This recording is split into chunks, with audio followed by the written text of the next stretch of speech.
Well, hello. You can see by the title I've actually finished the course now, so I do apologise for not putting in an intermediate blog because the last blog was on August the 21st, but this final major project, this last 3 months, has been just so full on. I just haven't had the time to do it. So when I last left you, I was just about to submit my final essay, which was about In the Air Tonight, and to my utter amazement, I was given a distinction, which, as I mentioned in the last blog, for somebody who left school at 16 with 5 O-levels, of which I failed English and only retook it the following year when I was in the police cadets, to then get an academic master's degree in the Master of Arts, at the age of 64, is something, my late father and mother were actually chuffed to bits with, so really proud of that one.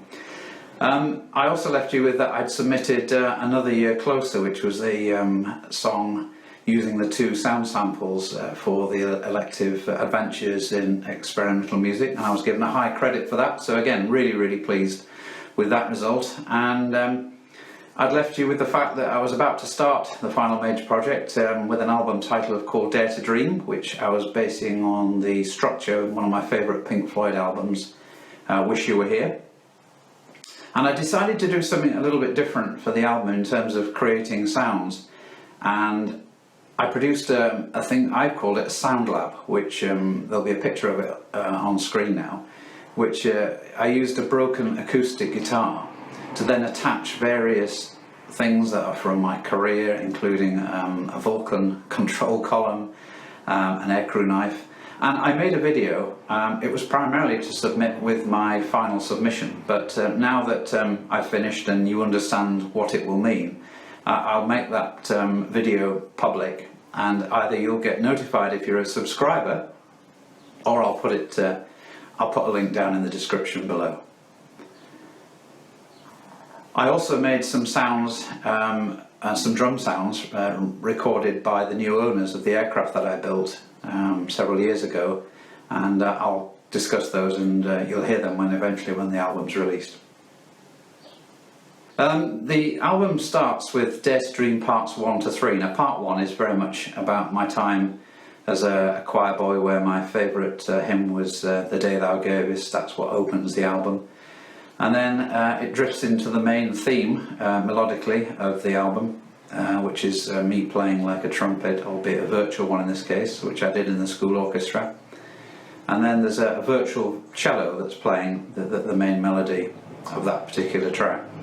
That leads us into Dare to Dream Part 2, which is a song that I wrote, and it was all about going on holiday to London with my father, and that gave me the trigger to, when we visited Heathrow, watching the aircraft there. That was my eureka moment in life at the age of 11. That's what I wanted to do, and I was fortunate enough to achieve that dream. It was sung by an internet friend of mine called Ed Charles, and Ed I met on a mastering course that we did 5 years ago. We've never met in person. We're hoping to put that right next May when Jill and I go to the States, and we'll visit him in Woodstock, New York. Like all the others that contributed to my album, Ed nailed it on the first take. And I've always loved his voice on his own work. And to my surprise, this is actually the first time he's actually recorded for another artist, so I'm quite honoured and thrilled to have him, and I can't wait for you to hear that track when the album's released. Part 3 is basically an ambient track which utilises nearly all the sounds that I made with that sound lab that you saw earlier. And it's very much based on the theme of Happy Birthday, because that's the music of our lives. When you think about it, we hear that song at least once, if not several times a year, depending on how many children and grandchildren you've got. And then it fades out again with the theme of the melodic theme of the album. And that then closes a chapter, really. So in the middle of the album there are 3 tracks. The first one is Lost Loves, which was my late mother's favourite. The original was pretty appalling, and I'm not really prepared to share it with you. But what I did do with using the modern technology was to completely deconstruct it, take out bits that I thought were interesting, and then reassemble them in a remix.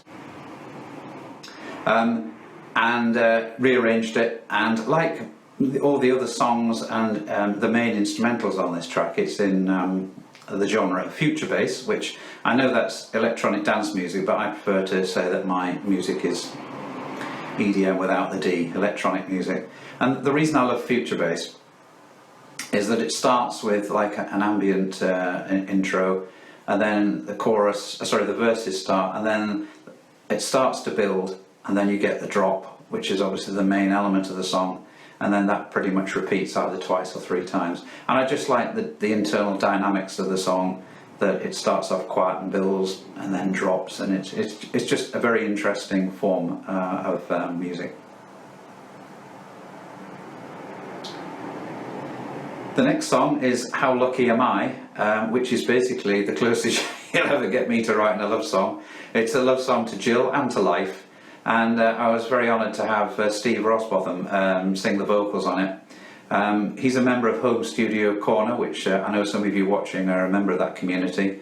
For those that aren't, just a quick reminder, it's an online collective of home recording musicians who are set challenges by our leader Joe Gilder at various interludes. Sometimes it's monthly, 2 monthly, 3 monthly, and I've heard Steve performing on songs there, and his voice sounds very similar to the lead singer of the Corgis, if you're familiar with that band from the 1970s.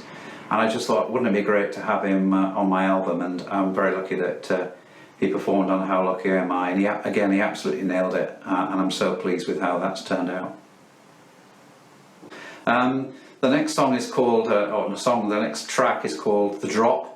And that's really about my accident when I was serving out in Brunei that curtailed my RAF career. And again, really pleased with how that's turned out. And some people say it's actually possibly the strongest track on the whole album, which again, really pleased with. Then we go into Dare to Dream parts 4 to 6. Part 4, I was very fortunate that I managed to get a second bite of the cherry by having a professional flying career in civil aviation, albeit having to fly as with another co-pilot or another pilot.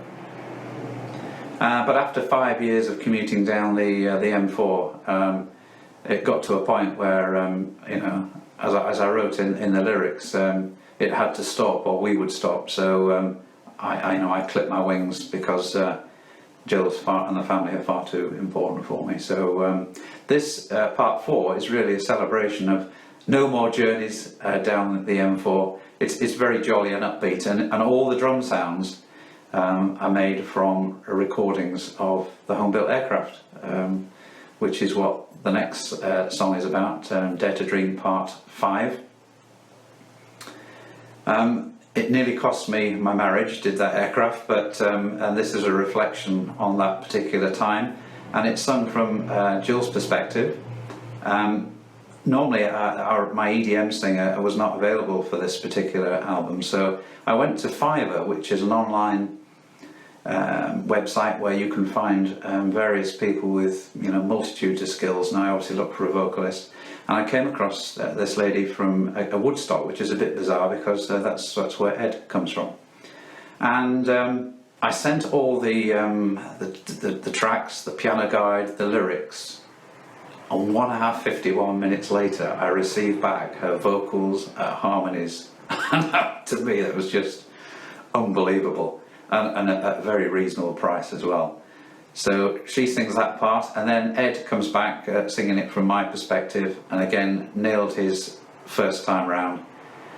So again, really pleased with how that's turned out.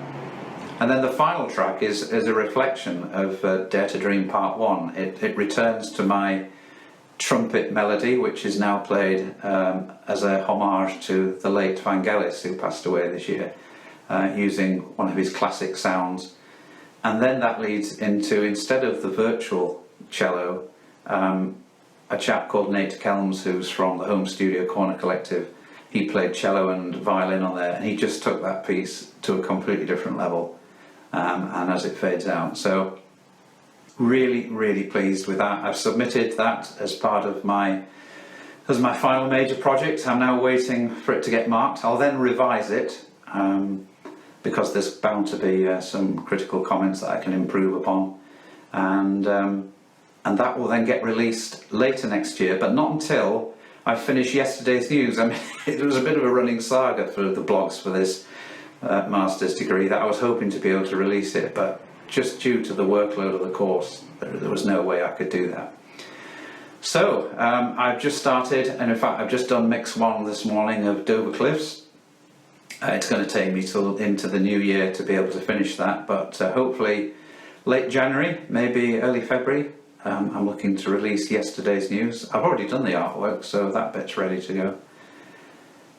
And then I can actually release Dare to Dream for you, but I'll give you a little taster as we play out now. This is Dare to Dream Part 3, the ambient bit that uses the sounds from SoundLab. Hope you enjoy it, and it just remains to wish you all a very happy Christmas and a healthy and prosperous new year, and look forward to releasing my albums next year. Thanks for watching.